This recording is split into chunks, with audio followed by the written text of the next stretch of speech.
love and the faculty of the imagination or fantasy get repeatedly invoked to associate fancy-sick characters like Helena with disfiguring reality with fancy's images.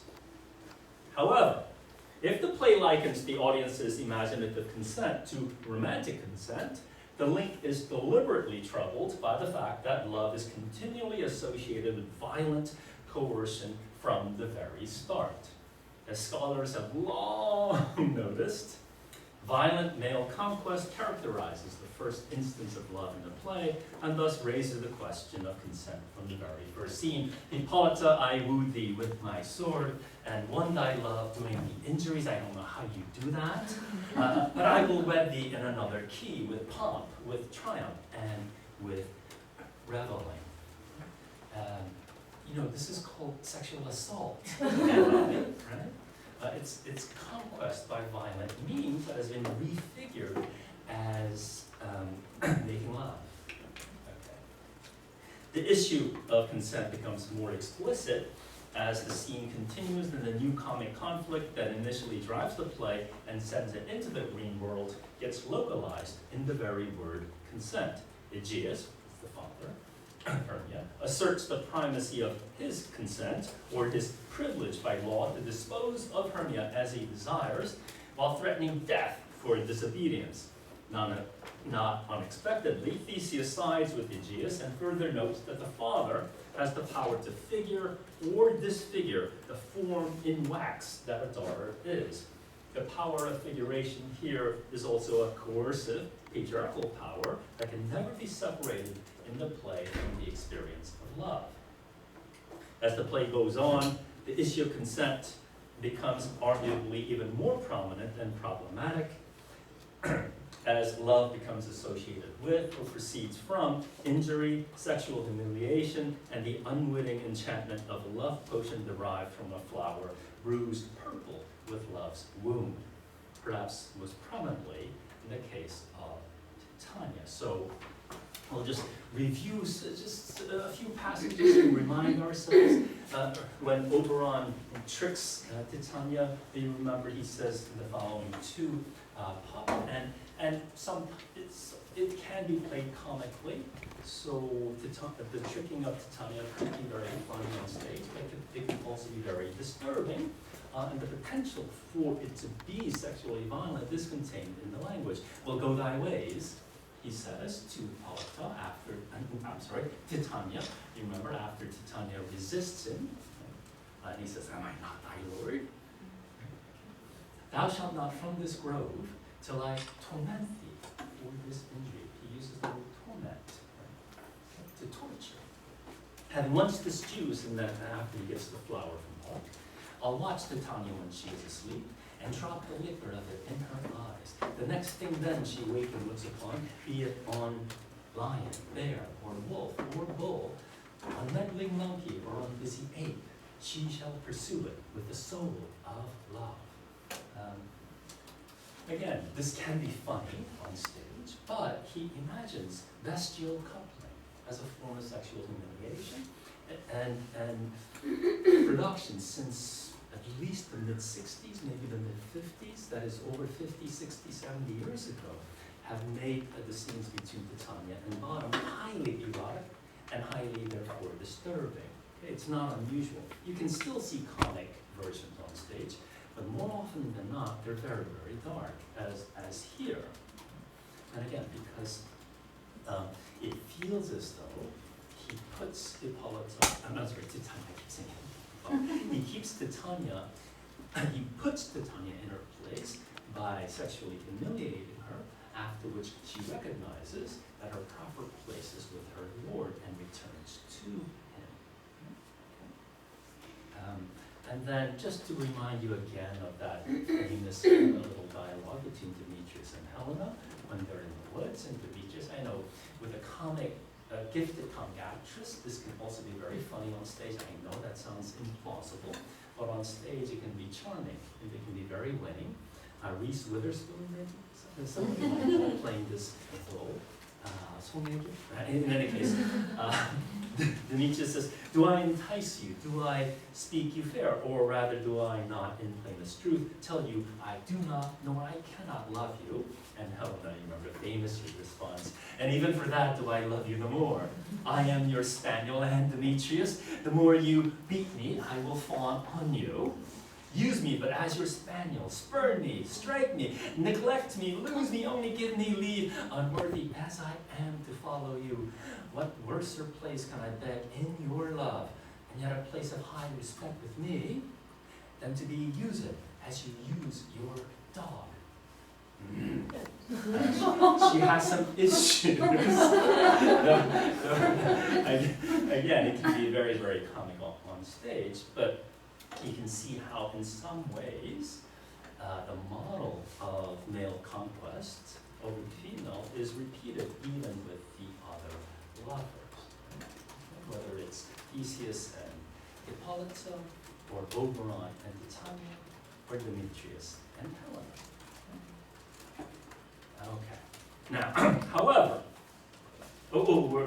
hence it is that in the many years since Shirley Nelson Warner pointed out that the renewal at the end of the play affirms patriarchal order and hierarchy, debate about the play has been dominated by the subversion containment model popularized by Stephen Greenblatt. Bakhtinian readings that emphasize how the spirit of festival animates the play and the place of the stage to upend privileges, norms, and prohibitions have been vigorously countered by historicist and feminist readings that emphasize patriarchal restoration. I used the phrase place of the stage intentionally to evoke the work that scholars like Robert Weinland have done to connect Shakespeare's platform stage to the medieval platea, just to remind you, of course. The medieval platea, or the square, or Madang, is the place of communal activity, theatrical entertainment, as well as the sacred ritual. But as people like Robert Weinland have pointed out, it's a place that is also, within the medieval context of hierarchy, much more egalitarian. And the fact that it's flat becomes a kind of symbol, as it were, of the possibility of more horizontal relationships. Okay? And of course, people have connected that open space of the platea with Shakespeare's open stage, whether it's at the Swan Theatre or the Globe. Right? So that when we speak of the place of the stage, it has that resonance of being the space of carnivalesque challenges to hierarchical order. Okay? But as hinted at in the title of the talk, I would also like to connect Madang to the space of the platea as well as Shakespeare's stage. And again, what I would like to suggest is that there are many wonderful analogies to draw between platea or Shakespeare's stage and Madang.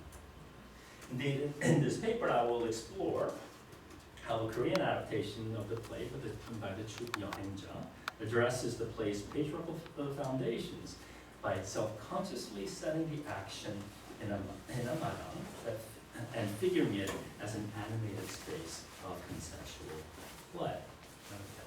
So, Yohenja's adaptation of the Midsummer Night's Dream premiered in Seoul in 2002, but it has continually been revived and tweaked since its first appearance to maintain its contemporary relevance. I also invited them to Wellesley, so they performed at Wellesley. Wherever Yohenja goes to perform its adaptations, two salient features are continually remarked upon. First, the fairies are reconceived as dokebi. Their faces are made up like white masks that are colorfully embellished, and as they move and dance in acrobatically and comically stylized movements to heavily percussive music, they establish an aesthetic that is beyond representational realism and signal that the space of performance is a realm beyond the ordinary. They also dominate the production from the very outset as they involve themselves in the play's action, but also interact with the audience and invite them to enter the stage world through participatory responses and even dancing. In fact, the Hokkaido opened the play with a song that illustrates how spaces in the human world, whether remote in time and space or more familiar, are permeated by spiritual presences. This is their performance at the Globe. So they traveled all over the world, literally, with this production since its premiere in 2002. So this was in 2016 as part of the Globe to Globe Festival. Oh.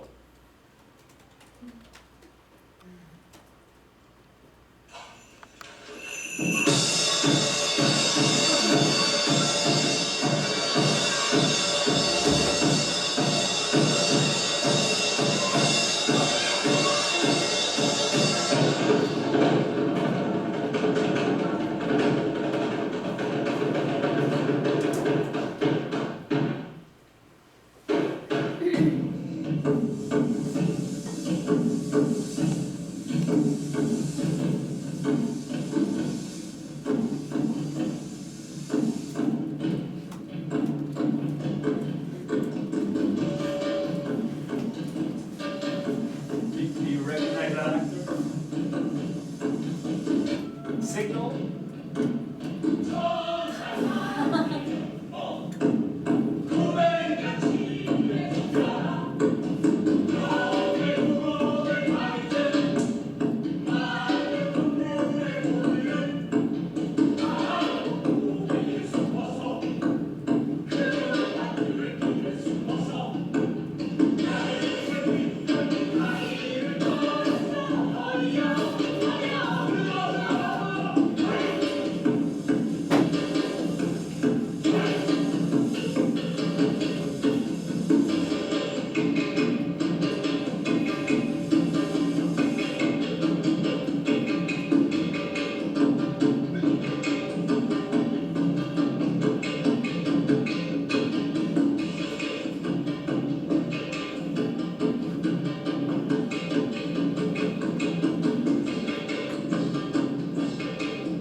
Just a few things to emphasize. First, it's a very physicalized energy, isn't it? And that energy permeates the stage, and the audience is asked to, or invited to participate and share in that energy.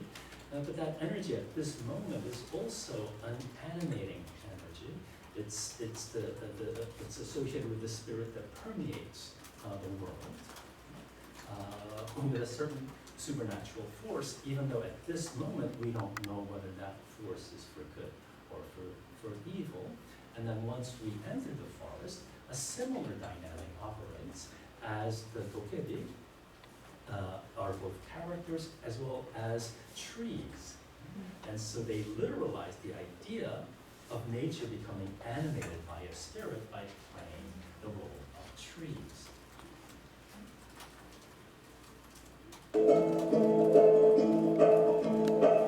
This is a different production.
off the word animated since it's in the title. Again, to say that the world is enchanted is to say that it is fused by a spirit that is responsive to human nature or to human desire. And so it is animated, and this is just a reminder that words like anime, animation, and animal are all related in sharing the etymological root of anima, which means, of course, soul. So at this point in the play, or in the production, we're given to understand that there is an animus, that permeates the world. Now, ultimately, however, the spirit of the dokebi gets defined by the second salient feature of this production, gender reversals. The dokebi world is presided over by the Titania figure named Wood, and it is also, and it is she who, in an effort to cure her husband, Kabi or Oberon, of his propensity for philandering, uses a magic potion to get him to fall in love with the bottom figure, in this case Ajumi, whom we can talk about later. If the green world of the Madang is the space in which tangled desires of the human lovers is to be disentangled, it is also one in which the writing of gender and class imbalances at all levels, very inhuman, conditions romantic resolutions. These two features, the dominant presence of dokebi and the inversion of gender hierarchy that ushers in a broader egalitarian spirit, define the place of the stage and the fictional world in a way that resonates, I think, in a very Korean way. So, this is Yang Jung-un. These are the words of Yang Jung-un, the director, who prominently talks about Madang Nori, as well as,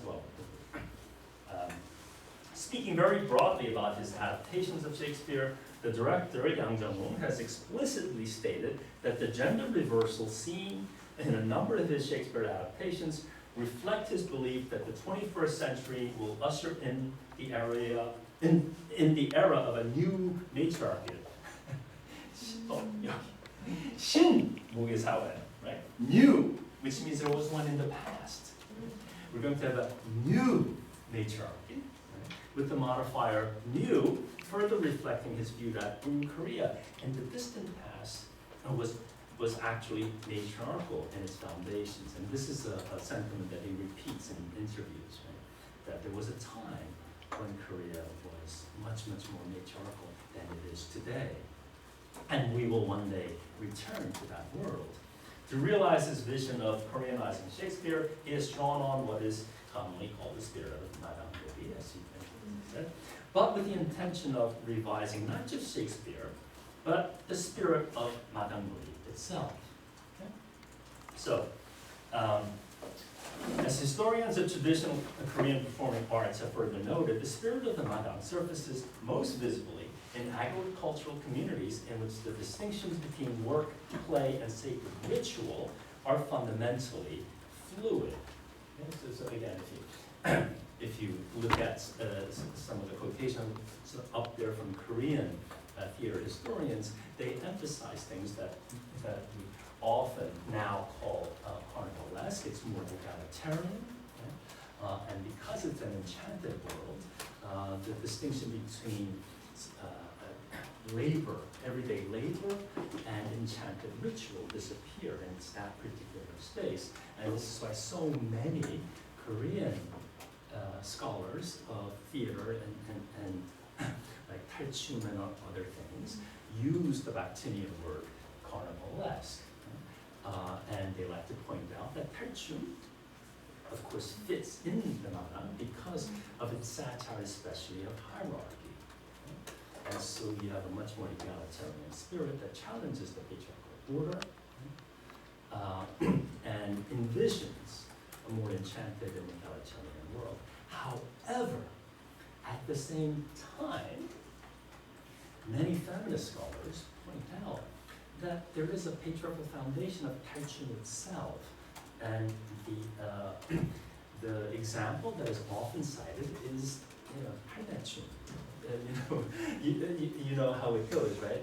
Harune's looking for her 영감, and then she finds the 영감, and they dance together, and then the 영감's Chuck comes along, who's much younger, and the two of them run off together, the 영감, and the younger Chuck, the concubine, and some older scholars like to say, oh, this is just a sign that the energy of spring and renewal is what animates.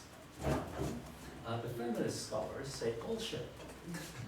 What that really means is that Madang remains the space of patriarchal privilege, which is very exclusive. And Yang Zhengwu is very aware of this tradition. And so he's thinking about how to revise not only the Midsummer Night's Dream and its patriarchal foundations, but to celebrate, use the energy of the Madang, while also revising Korean traditional practices. Okay. Does that make sense? Yeah. Okay, so that's right. So to repeat, Yohanja's production relies on traditional associations with the Madang, but works to define the stage and the fictional space with more specificity. After the Dokkaebi exit following their prologue song and dance, Hyuk, Hermia, and Lysander enter and share a condensed dialogue that spells out the new kind of situation of desire blocked by a patriarchal authority. That would be Hyuk's father or Hermia's father.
Okay, so as you just saw, the dialogue is bookended by Hermia's, Demetrius' entreaty, and then Hermia's consent to elope and to meet 장승아래 under the totem pole, in the rhythm of, and they also repeat the phrase in the rhythm of Stigamithia, heaven will help us.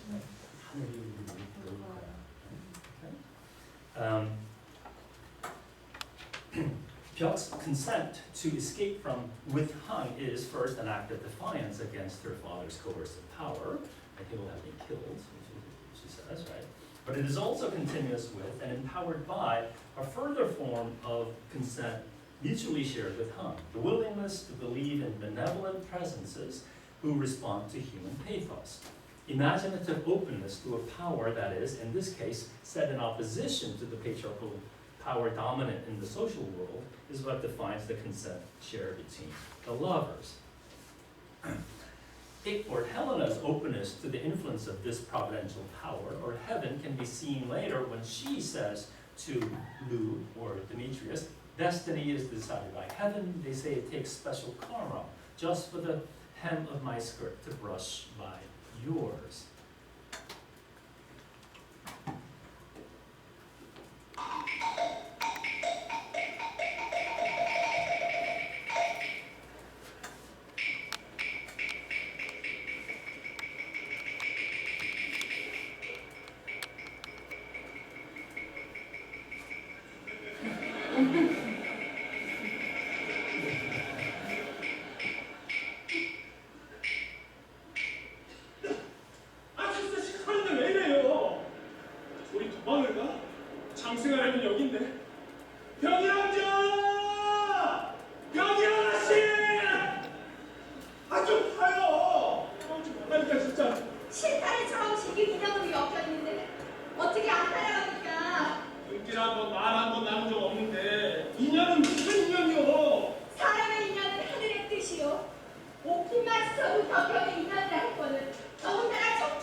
창피하지도 않아요? 이런 한밤중에 이렇게 사람도 없는데 내가 안 무서워요? 내가 이상한 짓이라도 하면 어쩌려니? 못 믿을 남자가 따로 있죠. 왜요? 어쩌시게요? Okay, all right. So, Ick's faith is expressed in the way she responds to Lou when he, like Demetrius, threatens to do mischief to her in the middle of the night.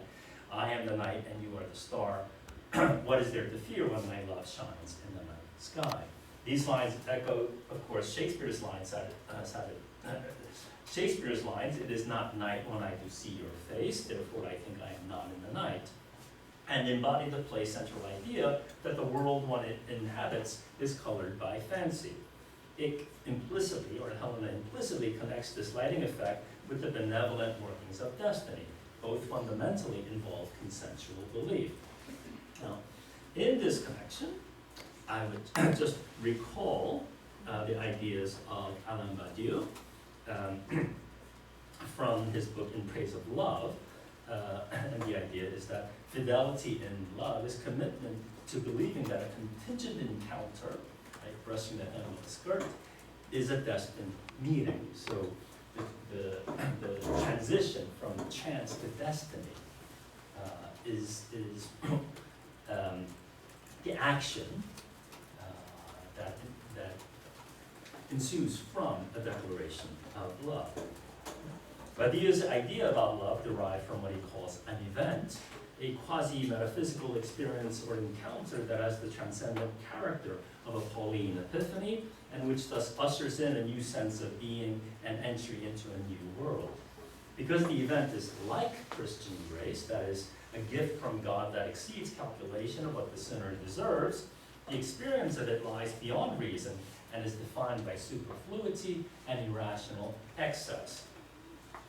In the event of love, the giving and receiving of love comes without being due, as he says, as Badiou adds in St. Paul. Badiou is insistent, however, that the experience of love is not in actuality transcendent and connecting to and opening up a metaphysical realm of being, as is the case with religious experience. Rather, it is immanent, that is internal, immanent, in being situated within the selves of the lovers and within this realm of reality. In the outlandish excess of our love, far beyond what Demetrius, the person, might deserve or what the situation might warrant, one might say that Ick, or Helena, is a character who has opened herself entirely to the event of love in Badiou's sense. One must add, however, that her irrational excess is not only a sign of an inner plenitude and generosity, but also an expression of belief that there is a corresponding cosmic plenitude that will bless her. In this respect, she believes in a shamanistic world. Indeed, it would be appropriate to call the space of the Madang shamanistic in the broadest sense of the word. And so I'll just say a few words about shamanism in Korea, though this is something that you're all familiar with.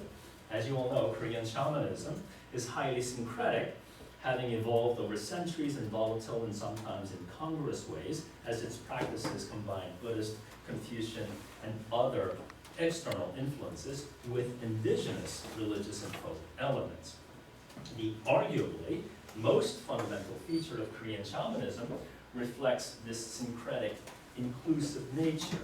This is what one scholar calls the concept of an existential continuum. The continuum encompasses the interpenetration of the spiritual and natural realms, with deities and the souls of the dead existing within an integrated space shared with humans, as well as an ego continuum between the sexes within the community and among life forms in nature. All aspects of life are animated by the presence of other animate beings. The mutually overlapping nature of all existence means further that there is neither final extinction nor absolute transcendence, but continuing participation in the animated organicity or ebb and flow of life and nature. While souls pass into another connected dimension after death, there is no place of absolute perfection, whether it be heaven in the Christian conception or nirvana in the Buddhist. Ultimately, and I'm quoting, life in this world is too precious to be a mere preparatory transition to a more perfect and permanent life in another non-human dimension of existence. Put another way, life is not a teleological journey towards ultimate transcendence, but the experience of transcendence in this life remains always available. For the lovers in Yöhangja's play, to express faith in the heaven is to desire transcendent blessing in this life. In Helena's case, however, the blessing she seeks needs to and will be delivered in a gendered form as a corrective. After all, the excess generosity she extends to Demetrius includes the invitation to punishment, which is problematic in itself, but deeply disturbing in the context of a gender dynamic that is representative of patriarchy. It is thus crucial that the Titania figure Dot preside over the forest world, as if it were her Madang. So, before returning to the lovers, we'll consider Dot and her chastening of Kabi, or Oberon, to illustrate the spirit in which she brings about the reconciliations among the human lovers. First, Dot dominates the stage with her presence, engaging often in exuberant dances with her helpers, Tuduri, two male Tokebi, who are twin versions of Hak. These dances, during which Tuduri display a freewheeling, mischievous energy with tumbling theatrics, tend to bring out the most physical, participatory responses from audiences. So I'll just show you a little bit of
a few things to point out. First, she's also a Mudang, and as scholars have pointed out, there's always been a feminist element of resistance in Mudang from all the way back from the Joseon period. They've always been outcast, marginalized, and in part because so many Mudang are female. Secondly, she uses the lily of the valley, and as you will see, Kabi, that is Oberon, compares women to lilies of the valleys, which is why he says he can't resist their charms. And so she's using the very flower to redirect, not to suppress or crush erotic desire. It's simply a way of redirecting that desire. And on top of that, if you watch the production, when she's not dancing, she's often sitting stage right, which is a space that's reserved almost exclusively for her, and she oversees the entire play. And of course, again, she decides to teach Kabi, Oberon, a lesson because he is so given to philandering. And I'll talk a little bit more about that. But first, let's go into the story of Kabi. He's a very funny character, I know. He is the representative of male privilege, but he's also very funny and winning, and audiences just love him. Okay? Here we go.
So he presents as the self-evident, the male privilege of philandering, and so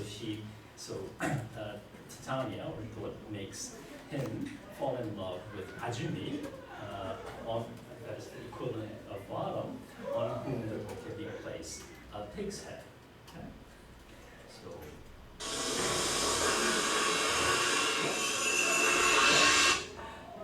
Here we go.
Eventually they put a pig's head on her face, and then Kabi falls in love with her.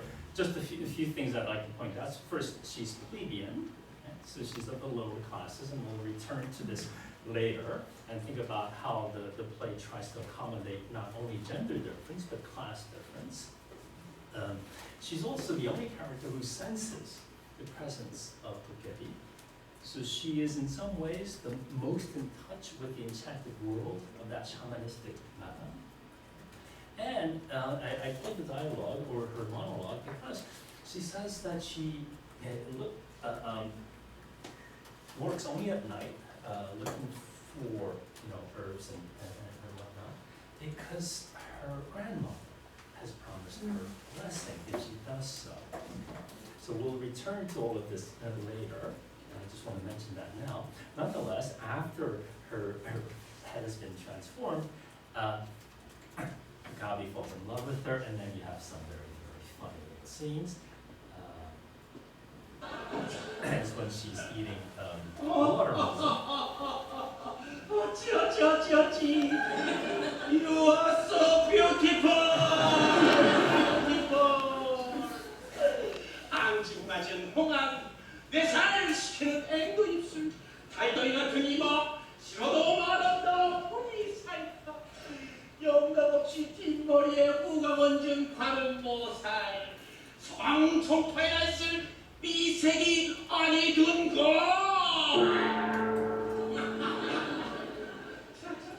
우리 저쪽으로 가서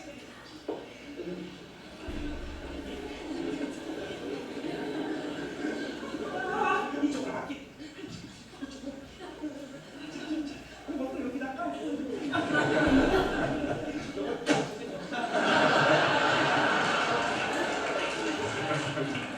아이고, 어찌 너 이게 편할 뿐지.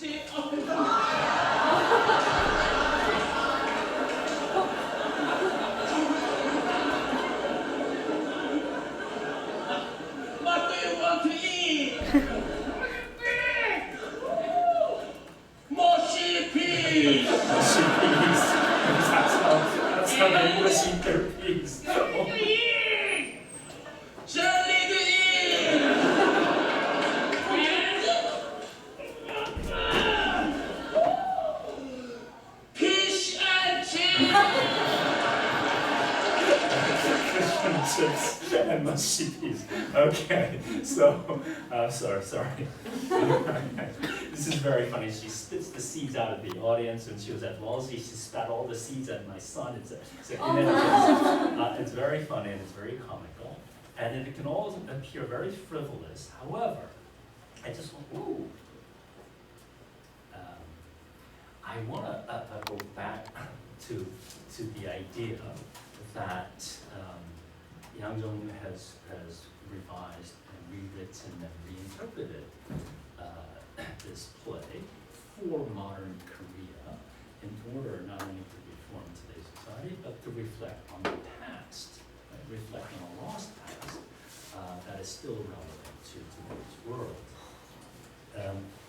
For those of you who are familiar with Yogabu, the Ministry of what, Gender and Marriage or something and Family, you remember in the past presidential election 2 years ago, it was a huge issue because our current president ran on the promise of abolishing this ministry.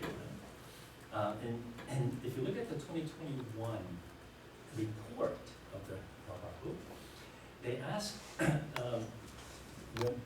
women and men in their 20s, 30s, etc., whether they thought gender discrimination existed in Korea or not.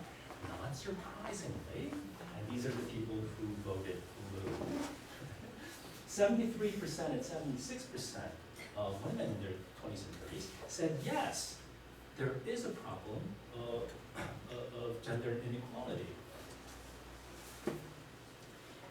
20% and only 40% of men in their 20s and 30s said so. So this is clearly a stark contrast in the different views about gender. And then to localize this a little bit further, and to think about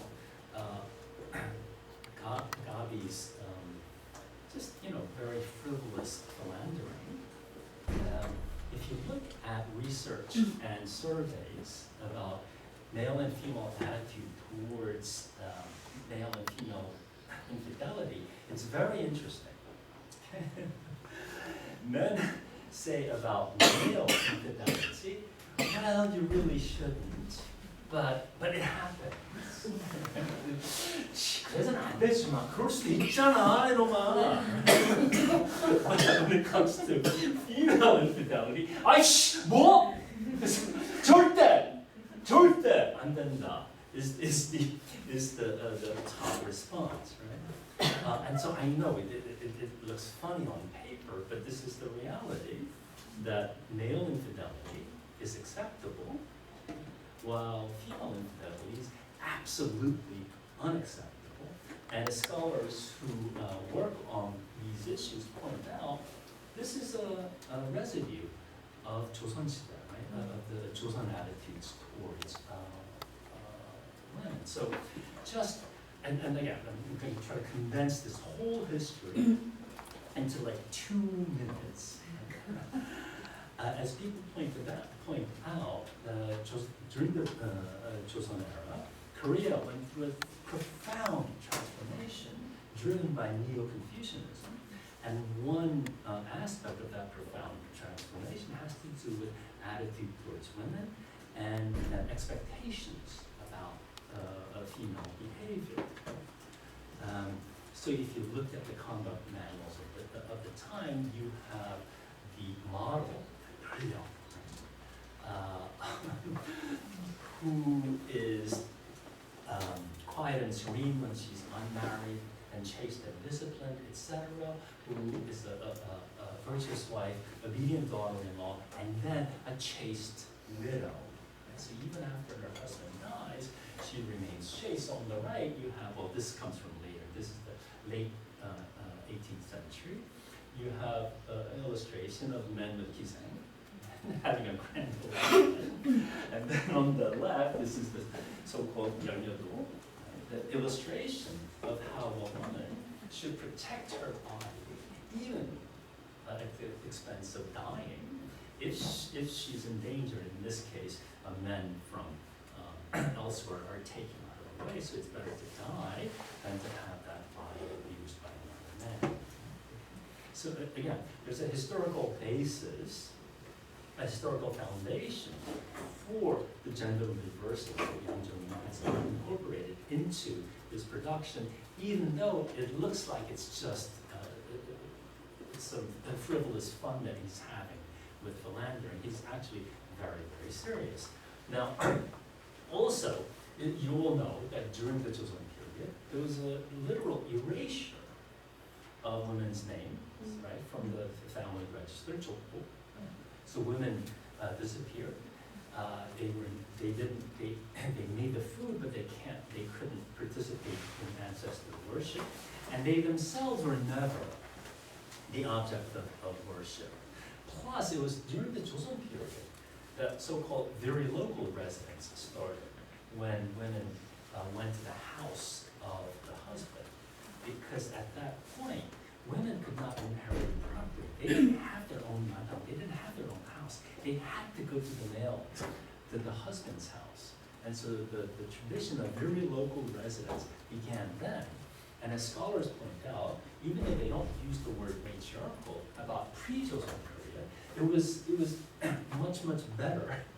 Things were much freer for women. First, matrilineal succession was possible. So women could inherit property, and they could have their own madam, which is why during that period, before Joseon Sidae, I know it's very difficult to imagine, the custom was yuksori local residence. That is to say, the man lived in the woman's house, which she inherited from her mother. Right? Now I'm going to get a little personal for a minute, so please forgive me. This is a picture of my father and mother in the 1950s. And the house that they're in with the madam is my mother's house. My mother refused to live with her child. She refused. She demanded that her husband, my father, live at her house. Okay? And she lived with her mother, my weharmani. They got divorced very early, and then her relatives, like my imo harmony, they said, they all blame my mother, saying that's what happens. You know, if you're stubborn and you break these traditions which are good for you, that's the consequence. You get left with two brats like me, and then no husband. So again, once again, the story of Tot and Kabi is very comical, it's very lighthearted on stage, but there is a very, very serious foundation, a cultural background that I'm very familiar with through my mother. Okay? So, all right. Anyway, in any case, so I'll just skip the